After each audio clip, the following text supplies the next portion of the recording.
on. We face Featherstone on Sunday. Familiar territory as we obviously train down here at the ground. Yeah, it's a bit like our second home is Featherstone, and we're obviously fully aware of how well Featherstone are running their pre-season game, and we're obviously fully aware of the challenges they'll present to us, but we're really focusing again on another step forward in our progress towards holding round one of Super League.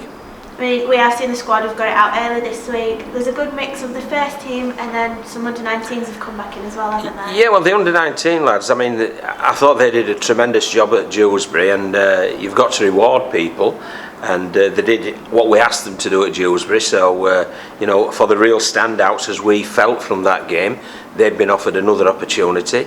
And for the first team lads, you might see one or two players playing out of position or their perceived position on Sunday, just so that we can have a look at them in a different situation. So we know our aims and objectives from Sunday, and obviously we'll aspire to achieve those.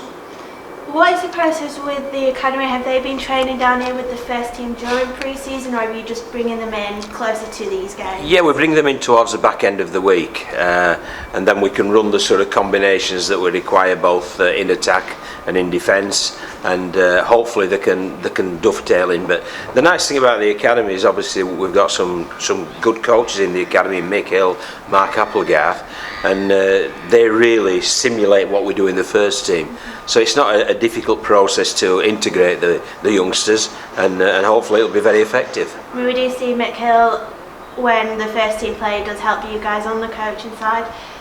Have the academy coaches had some input during this training when they come down to the first team? They will do, yes. They did do before Dewsbury, and they will do with this, yes. So, and we're delighted with what input they have as well.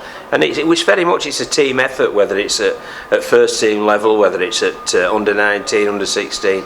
It's a team effort, and that's the beauty of Wakefield Trinity.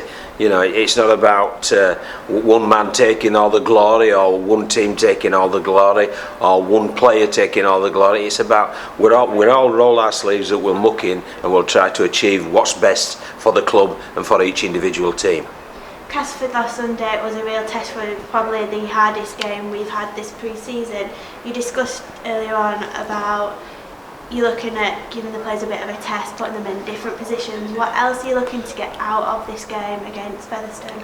Yeah, well, I mean, obviously we want to win, because winning breeds confidence. That's one, but really we want no injuries, and we want our little alternative strategies and structures to be able to work out. I mean, what you try to do throughout pre-season is cover all the what-if scenarios, and there are a few what-if scenarios that will be looked at this coming week, and you never know, it might alter our thinking slightly, in the build-up to the whole game.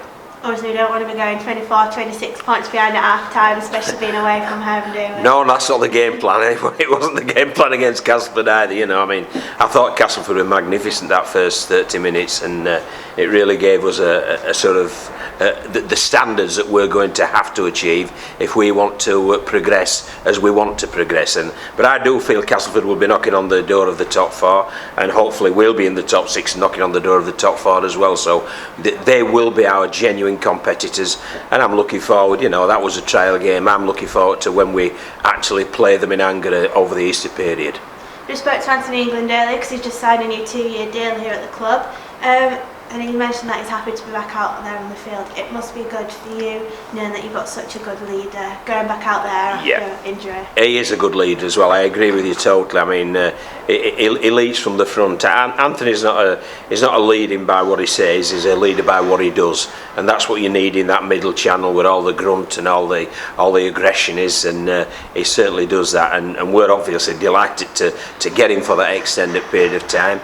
And I do think he's someone that is a cornerstone of the team that you can build progressive teams around in coming years as well. And it'll be a real bonus for the youngsters out there on the field on Sunday, because they can get the advice off him. Oh, well, they can get all they need to do is follow his actions. That's the first thing. They can take the advice off people like Liam Finn and Jacob Miller, who are obviously accomplished players. But we've got one or two conundrums, and they still need answering, and that's part of the beauty of these pre-season games.